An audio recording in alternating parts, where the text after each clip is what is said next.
Hello, everyone, and welcome to this session. Thank you very much for joining me. Welcome to Pearson English's Spring Days, a series of webinars for you. So before we begin, just a little bit of housekeeping. This webinar is recorded. So when we're finished, within 2 weeks after the event, you will receive a link to the recording, a personalized certificate, and a virtual goodie bag for you.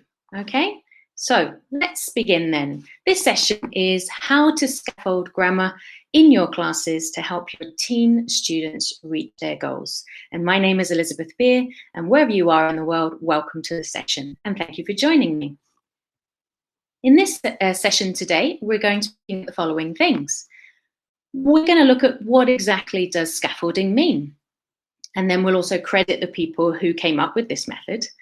Then we'll look at what effective scaffolding looks like in a lesson. And then, of course, thinking about our teens and grammar, we're going to have a closer look as to what makes a successful grammar lesson for our teenage learners.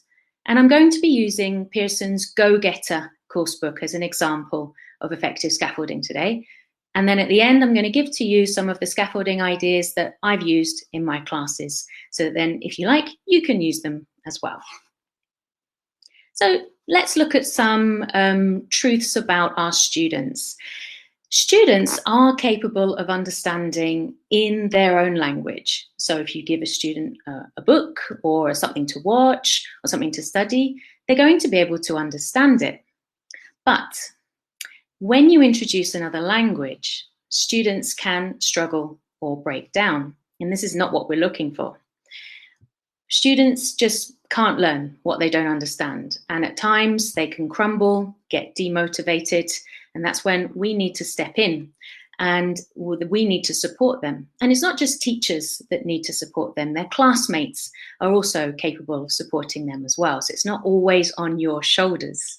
So what we need to do is we need to imagine that our students are magnificent buildings under construction, and we need to help them to build effectively. So first of all, we need to look at the foundation. So every student has some prior knowledge in your classroom. They have a solid foundation in something. So this could be, for example, language-based. For example, if you're going to teach the superlative in your classroom, you know, the most important, the longest, for example, the students might have heard already the best, the worst, but perhaps they don't know that's the superlative, but they've heard that being used in the English language before in other classes. Or, for example, you might be teaching geography, where you're trying to practice the superlative by talking about the highest mountain, the longest river. And students may already know the answer in their own language, but they're unable to express it in English. And so this is this concept that every student has a solid foundation. But what we need to do as educators is to identify what the learners need next in order to fulfill the task and to learn English. So if they have this solid foundation, we're going to be placing the scaffolding structure so that when we fill our students' head with the knowledge, it is going to be in place, it is going to be retained, and then there's another level in which the students can build on, and so on, and so on. And finally, that structure is being made. And of course, as the structure gets made, you can start to remove support. So we are really encouraging learner autonomy here. So students being able to figure things out by themselves because they've learned the techniques that you have provided and the support that you have provided. And that's when you can slowly remove support. So for example, one scaffolding technique is before a student reads a text, they should be looking at the title and looking at pictures to see if they can predict perhaps what's coming up in the text to start activating their brain. This is one example of scaffolding. And once students have the concept behind this, they should start to do it automatically. So we are looking for that learner autonomy in scaffolding as well. So of course I have to credit this. This isn't my idea at all, and this isn't a new idea either. We first of all have to credit Vygotsky and this zone of proximal development, or ZPD, as you might have heard of it. And as you can see, there's a diagram on the right of the screen. So we've got 3 circles. So first of all, we have the student in the dark green circle, that they can work unassisted. So they're comfortable, they know the knowledge they need to complete the task without a problem.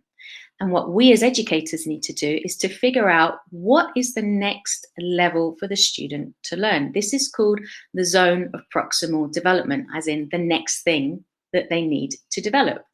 And it can be tricky to identify this because you don't want to make it so easy that the students are not challenged and they remain in the dark green circle, nor do you want it so complicated that they go into this blue circle where it's just so out of reach, they can't achieve their goals and the motivation goes down. So it's a fine balancing act. And as every student is different, this can be quite a difficult concept for educators to do, which is why sometimes course books are quite nice to look at because they've got a structured syllabus that's been tried and tested. And there's more or less a path to follow where you have an idea of where to go next. But, your students are all unique and it's up to you as well as the educator to pick and choose what your student needs next. But the actual term of scaffolding came around with these 3 people here, Wood, Bruner, and Ross, in the role of tutoring and problem solving. So they were the people that first put forward this idea of scaffolding. So let's have a look at some typical scaffolding tasks. Well, it might be showing pictures or using props before students read or listen to something, pre-teaching vocabulary that might block them from understanding a text, gap fills to practice grammar, memorizing dialogue to then do a drama, or memorizing a song from a course book and performing it, or maybe spot the difference picture where you're comparing with your partner. And you might be thinking, hang on a minute, I already do a lot of this. Well, yes, scaffolding is very, very popular because what we want to move away from is saying, okay, here's the grammar, now go use it in this conversation, or now successfully put it in your writing. That's very, very tricky to do. So we're really looking at activities that we're selecting to help students go from 0 to hero, from that very first moment of encountering a piece of grammar to then being able to form it correctly, and then finally being able to produce it themselves. So as I say, nothing new here, but we really need to think about the scaffolding tasks that we're choosing and why we're choosing to use them. So for me, I was thinking about effective scaffolding and what it means, and I've come up with this set of criteria. I think that the tasks have to be very well selected. And although you've probably seen some examples of scaffolding tasks in course books, do you really know why those tasks have been placed in the book? Do you know why they've been placed in that order as well? So I think that you need to select the tasks that suit your students, their personality, and this next zone that they need to move into. And also that you need to think about how am I going to get that sort of step by step approach, okay? So rather than going and jumping into, for example, if you've studied a piece of grammar and then you're jumping into a piece of writing or a speaking, and the students haven't really grasped what it is it means, how to use it, that means it's not in a logical order. So you have to select your task well so that it engages your student and then put it in a logical order. It really does work well when you anticipate the errors that your particular students might make as well. You know, a course book has been designed to be used all over the world, so the errors your class may encounter might not be the same as my class. So you need to be stepping back and thinking, okay, my students might struggle with this because we don't really have this in our language. And I think adding in some extra ideas there is always a good idea. And of course, planning is 100% key to any successful lesson. Grammar and scaffolding works well in a positive learning environment. We want our students to feel comfortable enough to make mistakes. You know, when we're learning our first language, we make mistakes. When you listen to young children talking, they're not saying their grammar perfectly. They're trying to figure out the rules themselves, and only by making mistakes and trying to find patterns do they eventually find their way. So I think that expecting our students to have one lesson on the present perfect and then by the next lesson being able to use it is a very, very big leap. So having a positive environment where students can make mistakes, I think, is key. And then this final thing is quite specific to young learners and teens, this idea of a stir and settle dynamic. Now, I'm going to go more into that in a later slide, okay? Now, teens and grammar. Sometimes it just doesn't mix very well. When you say the dreaded G word and grammar's coming up, you might get students who are maybe a little bit confused, and that's perfectly fine. Or you might get students who really get turned off by the word and go, oh no, teacher, I just want to play a game. Can we play a game, watch a video? And the answer to that is no, because grammar is absolutely essential. However, one way around this is to actually not say the grammar word. In fact, more and more coursebooks are referring to grammar as how to talk about what we're doing now, or can-do statements like the Common European Framework. They have their can-do statements. So instead of saying grammar to your classes, I do advise saying maybe how to, and getting them all excited about achieving something. Now, there are two main ways to teach grammar. Okay, and this is the first way, and it's where you go straight in with the grammar rules, and from there you build up understanding, knowledge, until the students can finally use it confidently and independently. Okay, so you're presenting perhaps a grammar table, and then you're either explaining or eliciting from the students what they can see, what patterns they can find. There are some benefits to this. It's very much to the point. Yep, here's the grammar we're doing today. This is what you're going to need. And from there, we can successfully do our tasks. Analytical students particularly like it. It's neat, it's ordered, and it allows the students to work out rules. And it does assume that our students have that level of maturity that they can cope with this information.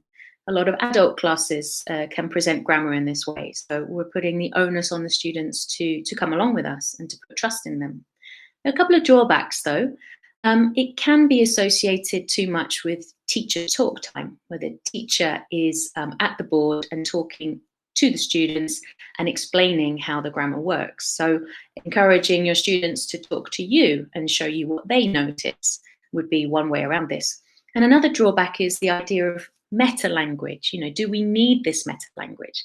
Here in this table, we can see grammar, present continuous, affirmative, and negative. Do our students necessarily need to know those words, affirmative, negative, present continuous? Maybe not. Maybe just how to talk about something that you're doing now is enough. Now, the second way that you can teach grammar is through the context. This is presenting a reading or a listening, and from there, students are hearing and seeing examples of the grammar that you would like to teach. So for example, here we have a conversation, and students are going to listen to that conversation and read along with it, and it's practicing the present continuous. And there are some benefits to this way. If you're going to choose the context way of teaching grammar, it's quite similar to how we learn our own language. We don't present our children with grammar tables and expect them to memorize them and to use them. Instead, our children are working things out for themselves. It's very student-centered. You know, you're asking the student to read or listen. You're asking the student to notice some things. And that means that the students therefore perhaps have to think a bit more because it's not particularly obvious. And we therefore expect our students to be autonomous, working on this, paying attention and trying to get the information from it. And finally, it's not just grammar by itself. There are other items that students might pick up and use. For example, in this dialogue here, Tom says at the very beginning, can you sit down? So students have probably already studied the can structure with questions, and it's consolidating again that structure. And there might be some vocabulary or other grammar structures that they haven't seen yet. So they're also learning all of those in context. But again, some drawbacks.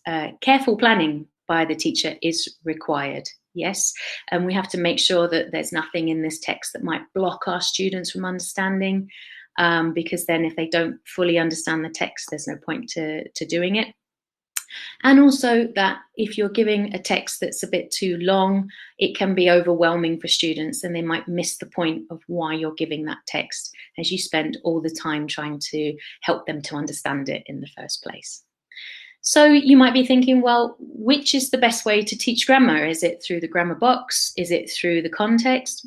There is no real right answer to this. It does depend on you, your students, and what they prefer. But a lot of course books like to do a combination, like to cover all their bases, because as we said, classes are very diverse. So you might want to teach the grammar in both ways, because then students have at least 2 times looking at this grammar in the page.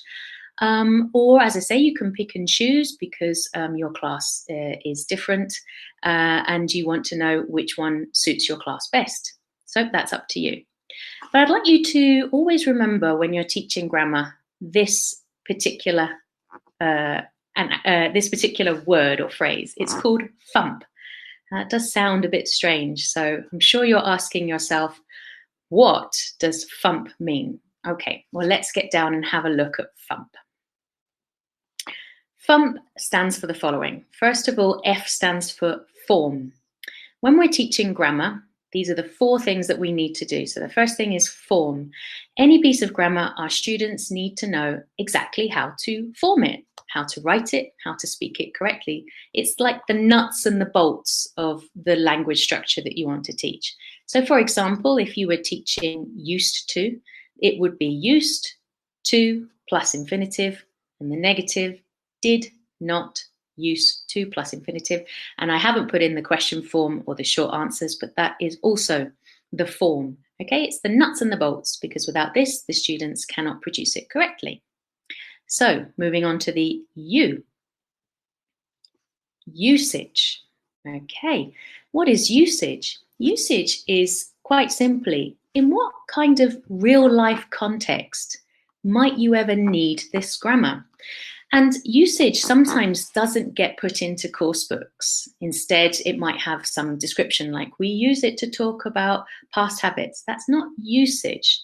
It's real life examples when you might use it. So I sat and I thought, when might I say, I used to live in France, for example? And I was thinking, okay, anecdotes. Yeah, I might be telling a story with my family. You remember the time when I used to live in France? Yeah, that was great, wasn't it? It could be with chit chats. You know, I might meet a group of teachers at a conference or have a coffee with them in between classes.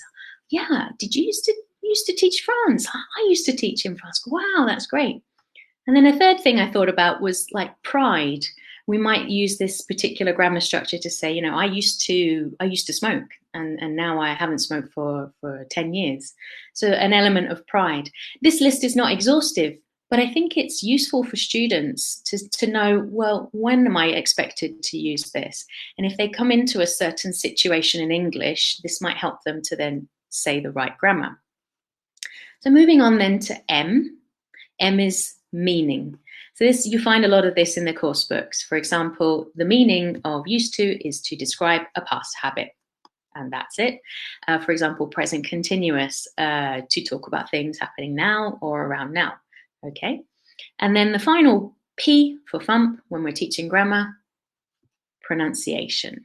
Yes, don't forget pronunciation, because it's all very well learning it, but if the students mispronounce the grammar, no one's going to understand them. Or indeed, if they're trying to do a listening text and it's pronounced differently to how they think it is, they're going to miss it. So here for used to, we have a soft D sound. You hardly hear it when I say used to. And then we've also got a schwa for T. I used to, not I used to. Okay, so pointing out these features can really help our students. Okay, now let's move on to this idea of stir and settle for your teenage classes. This is something I said at the beginning of the presentation. What on earth is this? It's something that is often used with very young learners and with primary, but maybe is forgotten about when we get to teens. It's the idea that tasks settle a student, as in they're concentrating, usually by themselves, perhaps head down, doing something. And then stirring them is the opposite, where they're heads up, communicating, working with a partner. And so here on the left, I have some typical stir activities: mingling, music and songs, drama, talking to your partner, pronunciation drills, all these things where the head is up and the student is engaged with other people. And then on the right, some typical concentration-based, maybe book-based or paper-based, quiet, reflective ideas. For example, puzzles, projects, activities based on reading, writing, and so on. And so the idea behind stir and settle is that you try to alternate the activities, so that you start perhaps with a stir, then you'll go down into a settle, and then you'll go back into a stir activity, and then into a settle. Why is this beneficial? Well, first of all, if you're only doing settle, where you're only doing things with your head in the course book for an hour, for example, a typical lesson an hour, students can feel a little bit demotivated and they might think that your lesson's a bit boring. And also another thing is that language is designed to be produced, and part of that production is speaking. So we do want our students to be able to speak to other people in the class. Alternatively, if you are always up and playing games and talking to your partner, this is too much and it's almost like a sensory overload. And in fact, it can make our classes a bit unruly, a bit undisciplined, and can make our students actually feel a bit nervous. They do need a little bit of calm in order to concentrate and consolidate what they've been learning. So our teenagers are great because they have more concentration span than our primary students. So you might want to do 2 settle and then a stir, and then 2 stirs and a settle, and changing it around that way, because concentration tends to be longer. But I think keeping that rhythm will help the students pass the time in your class and to enjoy themselves. So as I said before, I'm going to be looking at the Go-Getter book, which is a series of course book for teenagers by Pearson. We're going to be having a look at scaffolding, the grammar, the thump, and the stir and the settle dynamic in these books. So let's have a go. Do these books contain good scaffolding and techniques for all this grammar for our teens? Let's check it out. So we're going to use still the present continuous unit, saying what is happening now. So I first of all sort of cut and pasted a little bit of the teacher's resources, okay? It's a tiny piece. The teacher's books are very, very detailed. And what I like, because I've cut the things that I particularly liked on this page, is that there are clear goals to this lesson, and there are things to help you, and there are things to help the students. So on the left, as you can see, we have an aim to the lesson so that you know exactly what you should be doing, and it tells you what resources that you can use. And I like in the grey box, you have this assessment for learning.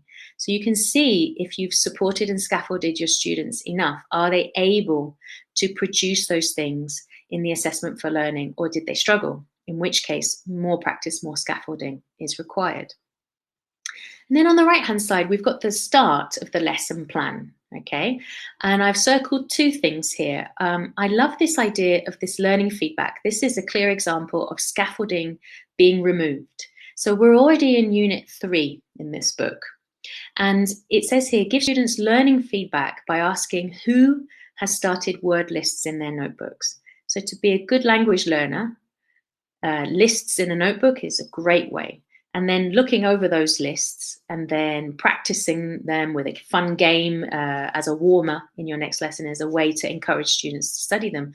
But after, several units, several pages, we do want to withdraw that support, and hopefully our students will be able to do it by themselves. But I like this idea of giving feedback and praising the students for doing and being a good autonomous learner.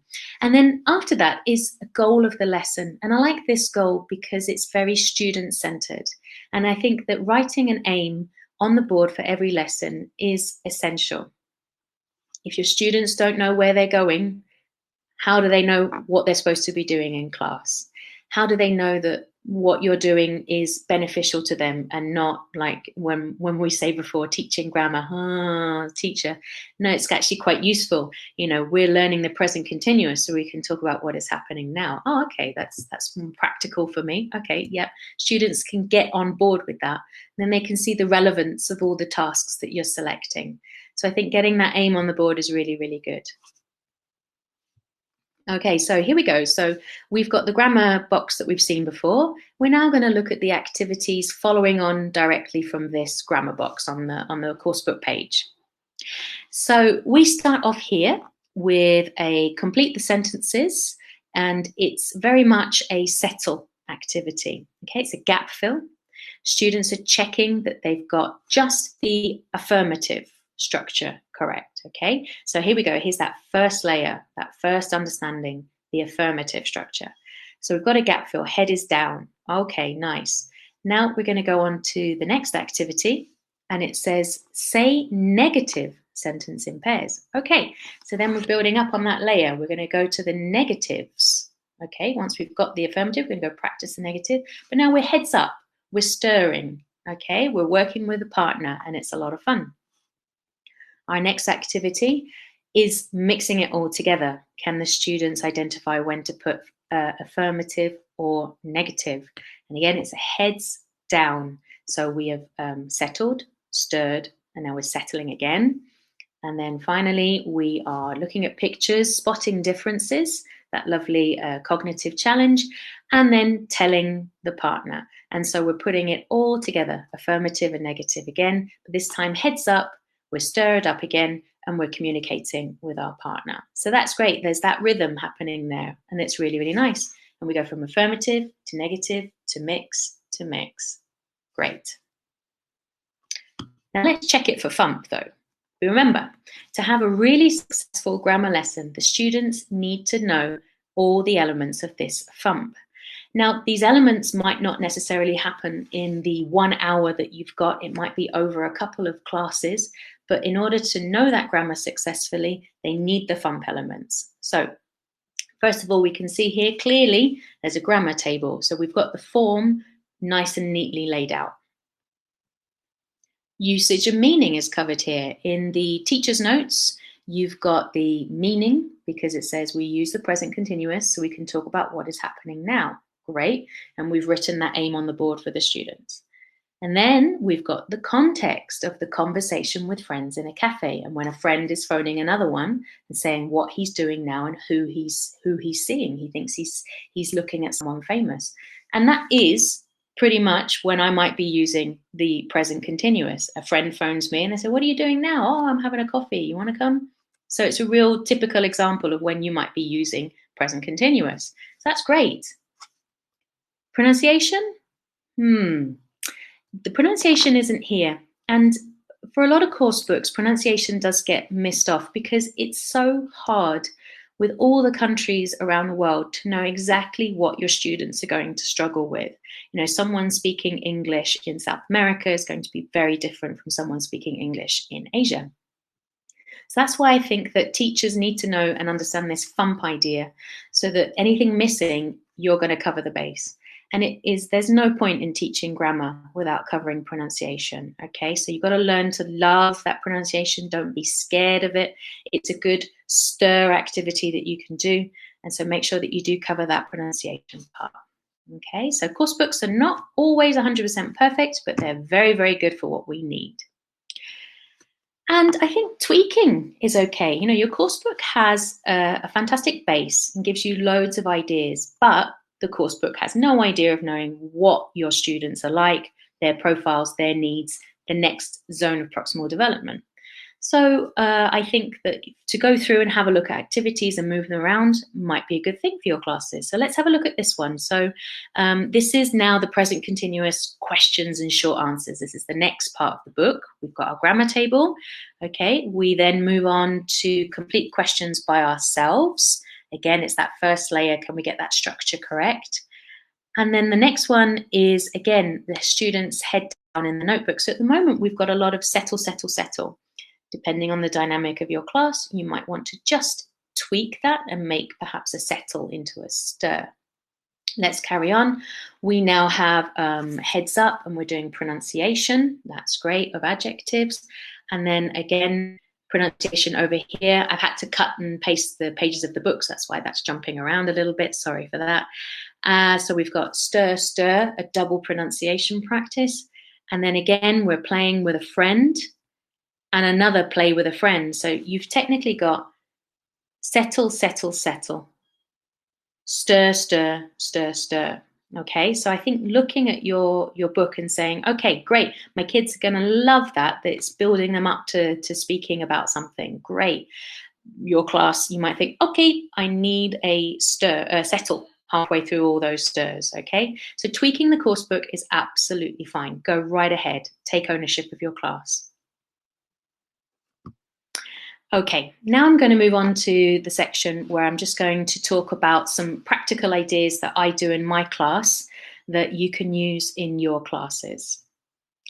So at the beginning of the year, you might be in what we call lockstep. So this idea of lockstep is where everybody is there together, doing exactly the same activity at the same time, and then waiting for everybody in the class to finish as well. And then perhaps the teacher will give feedback and give answers, okay? And I think that that's fine at the beginning of the year when you don't know your students, you don't know what they're capable of, and you also need an element of control in your classes. But I think then good scaffolding would be to let that go a little bit and to let your students be a little bit more autonomous, okay? Rather than waiting, because if someone finishes fast, then they'll be waiting for a slower one. And if a slower one feels that everybody's finished before them, they're going to feel that pressure of not performing well. And so we want to let go of that a little bit. And also in the first few weeks when you're doing this concept of lockstep, like I say, that's a great idea because you're noticing your students. You're noticing who finishes fast and correctly, mostly, who's finishing fast but is a bit sloppy, hasn't edited their work, hasn't quite got the right answers because they just want to race through it, who's taking their time but getting it right, who is a bit slower and still getting some things wrong, and who is perhaps completely lost. So there's all different types of profiles in your class. So lockstep can work, but then once you've identified your learners, I would then perhaps think about putting them into grammar table groups. Okay, so ones that are working pretty quickly and correctly can sit together, or in two separate groups, but they're the same sort of level. The middling ones, the ones that need a lot of help. Groups are good for grammar, but I would say perhaps don't put groups together all the time so that they're not working with anybody else throughout the whole year. It's really good when our students get to mingle and talk to other people, but perhaps for a grammar-based lesson, perhaps we can have our table groups. And I'm also a fan of not calling table groups 1, 2, 3, or 4, A, B, C, or D. There's it denotes a kind of ranking. So I tend to use, colors or group names. So put the students into groups, table groups of like-minded, like-level groups, similar levels. And why not tailor the activities just for that group? Okay, and what you can do is you can produce an instruction sheet for each table, and the table has to work together in order to achieve the things on that instruction sheet. And so you are carefully selecting the scaffolding tasks that you think will work best for that particular table group. Okay, because we need to be looking at that next zone of learning, and it might be that there are some students don't need such basic gap fill grammar things because they've got it and they've got the concepts. They can move on to that next level, but there are some that might need that gap fill exercise. So produce an instruction sheet, and then also you can nominate roles for the students. Teens like to be in control, treated like adults, but with an element of fun, of course. They like their silliness, but they also like to be trusted. So I like to give them roles. So first of all, someone is the team captain. They're in charge of making sure all their team are working correctly and that they're also keeping an eye on the time, okay, if they've got a time limit to complete tasks. The secretary is the person who, as they're collaboratively working on something, the secretary will write down the first answer, but then encourage everybody else to write the answer in their own books. The editor checks everybody's work to make sure there's no mistakes. And the teacher liaison role is for when you're walking around the classroom and guiding and supporting. The teacher liaison student is the person that communicates with you. So if you're checking in on them, they have to communicate how well they're doing. If they have any questions, it's the student who's the teacher liaison who talks to you or raises their hand or comes and gets you. Let's look at one of these instruction sheets then. Here we go. So at the top, I've got team tra. So for me, I like team names, but sometimes with teenagers, they can spend about 5 minutes debating what on earth their team name is and sometimes fall out about it. So I tend to put down 2 letters to start with to limit their choice. So here they could be team truthful, for example, and then space for them to write their role names, okay? Captain, secretary, editor, and teacher liaison. Now, those roles are not exhaustive. You can give other roles as well, but these are the ones that I use. And so the instruction sheet here is your mission is to work together to complete as many activities on this list as possible. You have 35 minutes. So this sheet has been designed for my middle students who are pretty good, but perhaps not the most outstanding in the class. And so we've had a look at the grammar together. We've done the listening. We've done our grammar table, perhaps. And then I think my students should do activity 1 and 2 from the book because it would be good for them for their building and leveling up. I'm then going to challenge them. They're going to create their own grammar table. And I've got this as I'm going to explain this a bit more coming up in a couple of minutes. The next thing is they're going to secretly draw a room in their house and they have to describe it to their friends. Can they draw a picture? So imagine this lesson is on prepositions of place, directions, and also vocabulary. This is great. It's communicative. It's fun. And then finally, they're going to design a dream room and they have a budget. And they should do this in 35 minutes. Then in the next class, I'll be doing something with that dream room. I'll be doing a communicative activity with that. So it is okay as well to break down grammar lessons into multiple different lessons as well, and getting students to do work that then gets put onto the next class, because we don't want our students to feel under pressure at the end of the class as time is running out to do that very important project. It's okay to spread it out over some classes. So this is an idea of one instruction sheet. Perhaps for my lower level tables, the teacher is, or I am there guiding them a little bit more and just making sure that they're doing that lower level scaffolding. In my higher groups, they don't need perhaps those gap fills. They can go on to producing and sharing things with their friends. Okay, so it's that idea of differentiation. One thing you might want to do is to give a larger time limit to do more than one task. This helps you get away from that lockstep idea.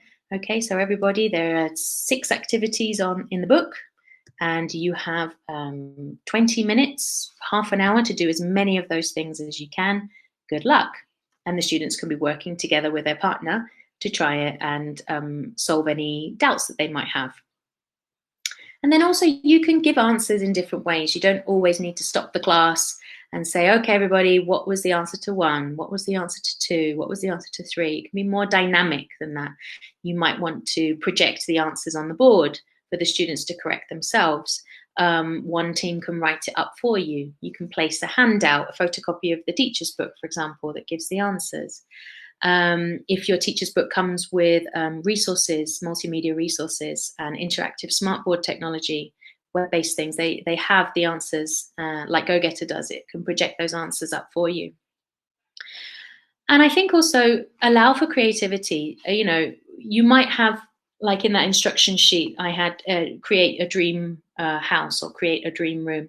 You might have students going, I don't want to do that. That's boring.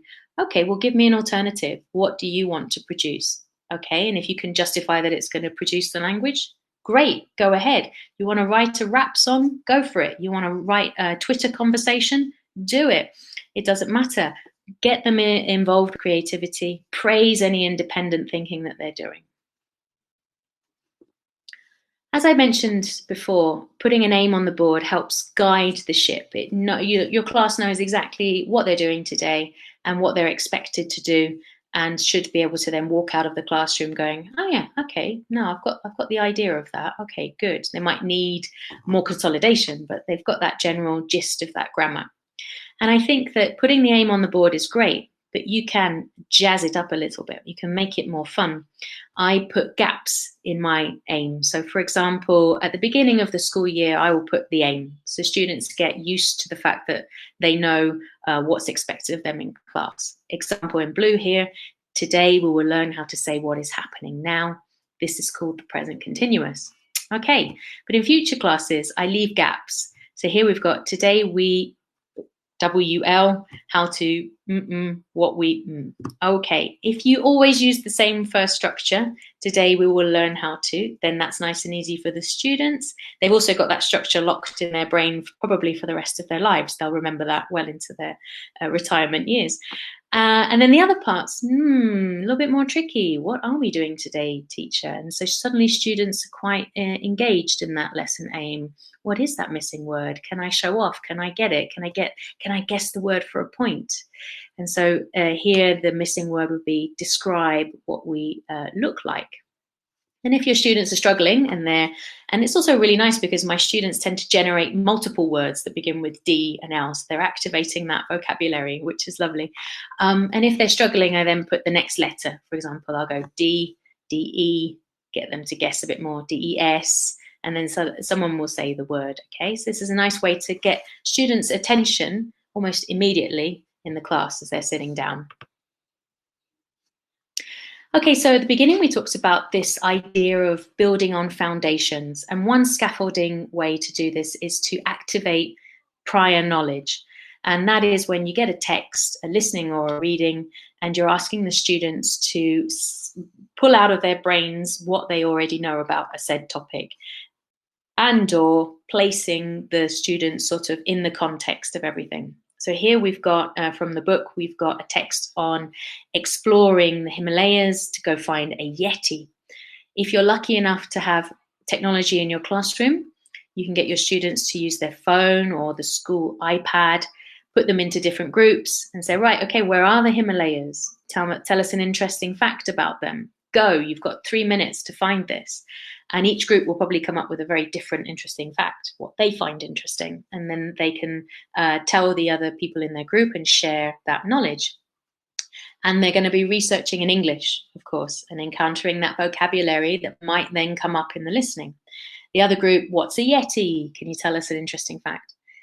If you don't have access to technology, that's fine. You're just going to need to use, pictures, realia, maps in this case. You can give each group a map. It could be a photocopy map, something that you've printed from the internet, or a real map if you have one. Who's the first team that can find the Himalayas? Great. Now, what can we notice? Do you think it's going to be hot or cold there? What other countries are around it?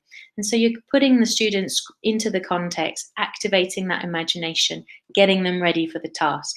And they probably, as we've said before, have some kind of foundation knowledge about this already. So we're just waking that up. So typical scaffolding there. You might want to activate vocabulary because for example, if we're studying animals, there might be some animals coming up in the text and you want your students to remember that. Well, what I like to do is I like to take a piece of paper, A3, and then I fold it into 4 spaces. And then I unfold it, so it's automatically been divided. And then I put the titles at the top. As you can see here, Can Find in a Zoo is in one quadrant, Are Typically Pets is in another quadrant, and so on. You give each paper to a group, and then you say, okay, everybody in the group, there's one person writing, but you're all brainstorming. I would like everybody in the group to fill in the first column, which is animals you can find in the zoo. You have 1 minute, go. And the students work together to remember how to spell, how to write those different animals that they're thinking of. And then after a minute, I then say, okay, stop. And then each paper gets passed along to the next group. And then the group takes their neighbour's piece of paper. And I say, okay, everybody, I'm going to do column 2. Off we go. And then we continue to pass the pieces of paper around. And so why is this fun and effective? Well, it's this idea of scaffolding where it doesn't necessarily have to come from you. With each new piece of paper that the students get, they're getting the ideas from a different group. So if they've just filled in the animals they can find in a zoo, then they get another piece of paper, they can check and say, oh yeah, we wrote that. Oh, well, we didn't write that animal. What's that animal? Then at the end of the lesson, you can clear up those doubts or ask the students to explain to each other, what is that animal? What special vocabulary did they write? So when they get their original piece of paper back, they can be studying it and they have technically taught each other. So this is another way in which scaffolding can work that doesn't necessarily have to come from you. Also, it's quite nice because you're planning and you've planned the lesson, you know what animals are coming up in the lesson.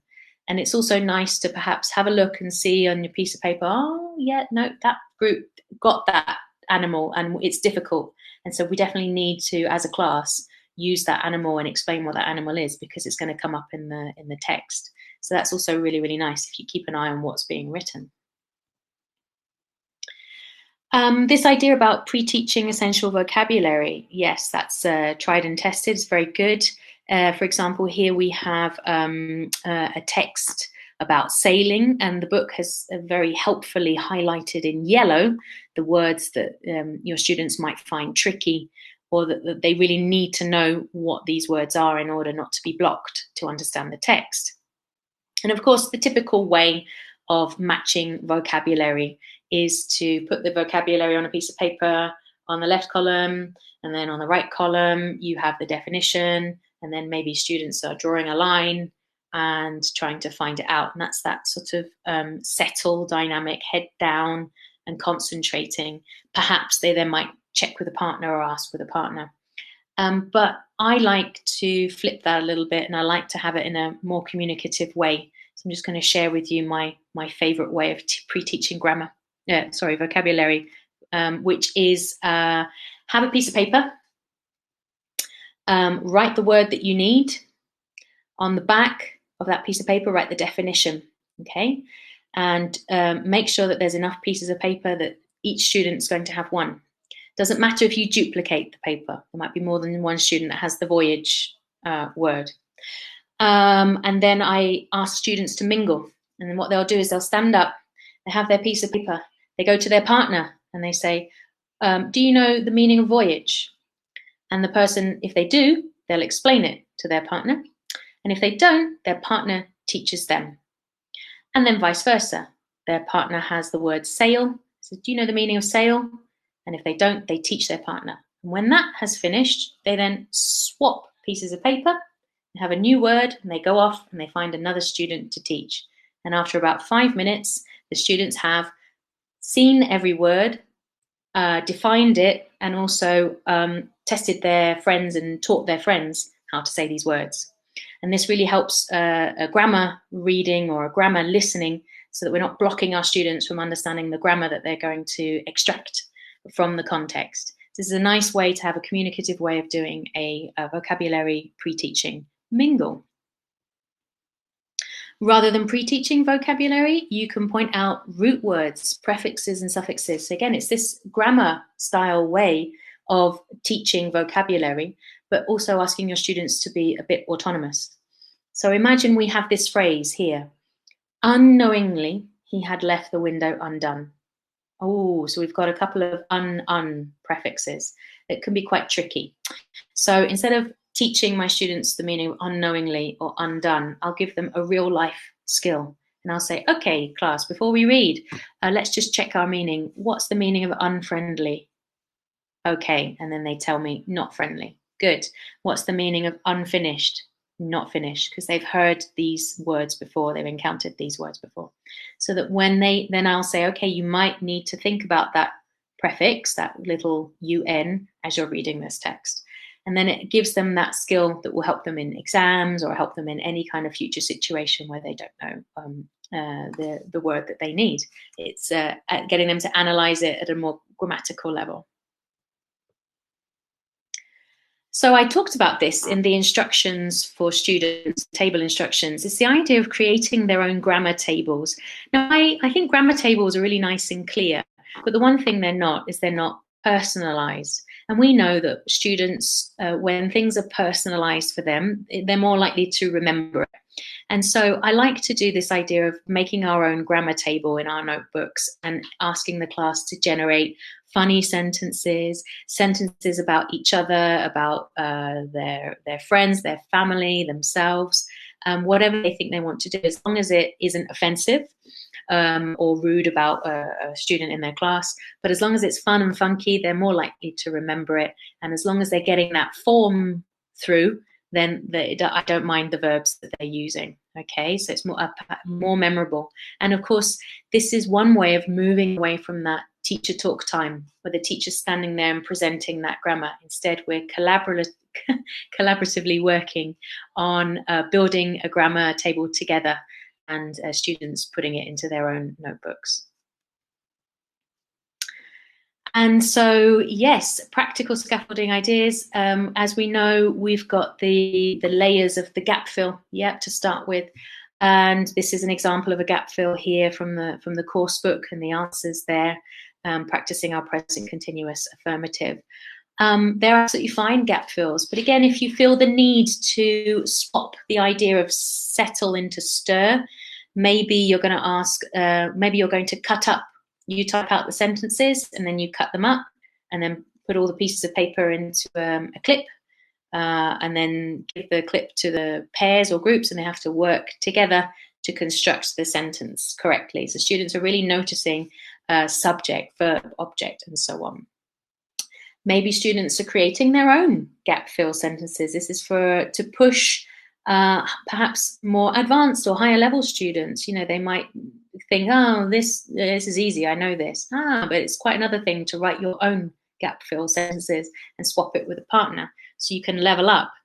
Or maybe to make it easier for your students who find this quite difficult, a layer before this one might be to have the words in a jumbled order, and the students have to see which one goes first, or also a semi-jumbled order as well. For those that really struggle, you can have like pairs of words that go together. And now let's look at scaffolding ideas for when they're actually going to sort of do perhaps a final activity where they're going to be practicing something with a bit more freedom. So we have the typical stuff such as mingles, working together. So mingle when you're going around and asking students for a piece of information. Maybe they're filling in a chart and they're asking for information. Working together to solve a problem. This is often called a jigsaw task. So if you can look up after this session what jigsaw tasks are, it's where student A has some information that student B needs and vice versa, and they have to work together to try and solve a problem. You've got true and false sentences. This is where they're practicing their grammar, where they have to write a couple of sentences that are true about them and a sentence that's false. For example, I can speak French, I can dance salsa, and you've got to notice which one is true, which one is false. Spot the difference, like we looked at in the book previously. This is always really fun. And then also this freer idea, designing a chart to display their knowledge. So, for example, instead of a grammar table, maybe they're making a chart for you, a poster where they're using the language to maybe sell something. They can design a rap or tweeting conversation, anything really. The output can be so creative, and it can also be chosen by the students, as long as you give clear rules, time limit, and the fact that you have to use this grammar in your production. You can do whatever you like. As long as they run it past you. And this idea of role play, I love role plays in class. And I've just got one here from the book, which I particularly enjoyed. The grammar structure here was to say, why don't we, for suggestions. And so it says here in activity 7, read the comments and suggestions and write suggestions using activities that they've looked at in their vocabulary word box. So it says, I love swimming and looking at the animals in the sea. Why don't you go snorkeling? And then activity 8 is act out the dialogues from exercise 7 in pairs. Oh, okay, but why don't we push that? Think about usage for our grammar. Okay, when might I use this? Travel agents. Why don't we pretend that we're travel agents? We have to sell a dream holiday to our friend. So our friend comes along and says, okay, yeah, I'd like to have a holiday with you, but I don't want to stay in a hotel. And so the partner says, oh, well, why don't you go camping in the mountains? Oh, yeah, but and so on and so forth, until the person can sell them a holiday. So again, if you're thinking about that if you're thinking about that usage, it can help you to spark off, an activity that's really memorable and meaningful. So let's wrap it all up now then. So scaffolding, I think you've seen it all before, but I think now you can understand what it takes to have successful scaffolding tasks, and that you need to carefully plan which of the tasks you're going to use with your students so that they're engaged and that they're effective. And the idea behind scaffolding is that you're there and their friends are there, especially at the very beginning of the year, to provide a lot of support. But then you're actually going to step back and be just perhaps the guide or the consultant in the lesson rather than the driver of the lesson. You're expecting your students to be a bit more autonomous and to diligently work hard. Have a think about your students' levels and how you're going to challenge them. Is it beneficial for someone to have an extra layer to help them understand? Is it beneficial to take a layer away because the student already kind of knows it? So, feel free to edit your course book and make it work for your students. Think about that concept of thump and thump up your lesson. Make sure your students walk away with knowing the form, the meaning, the usage, and the pronunciation. Also, that stir and settle dynamic that works so well.